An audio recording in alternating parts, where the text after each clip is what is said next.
1,65,000 అటువైపున, ఇటువైపున 70,000 కోట్లు ఇటువైపున.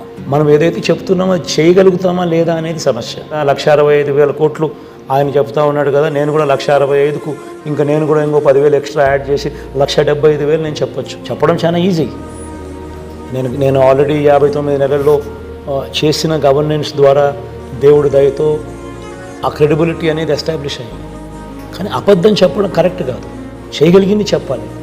రాష్ట్రంలో ఏ మేరకు వనరులు ఉన్నాయి, ఏ మేరకు వెసులుబాటు ఉండేది అనేది నేను మ్యాక్సిమం స్ట్రెచ్ చేస్తే, ఎక్కడ కరప్షన్ లేకుండా చేస్తే, ఎక్కడ లంచాలు వివక్ష లేకుండా డీబీటీ పద్ధతిలో మ్యాక్సిమం చేస్తే, మొత్తం బడ్జెట్లోకి స్ట్రీమ్ లైన్ చేస్తే మనం చేయగలిగేది ఇంతకన్నా ఎక్కువ వెసులుబాటు లేదు. అట్లాంటిది దానికి నేను 70 నాది 70 అంటే 1,65,000 అంటే దాని అర్థమైంది ఆయన నేను మోసం చేయబోతున్నాను అని క్లియర్ కట్గా అనౌన్స్ చేస్తూ ఉన్నాడు.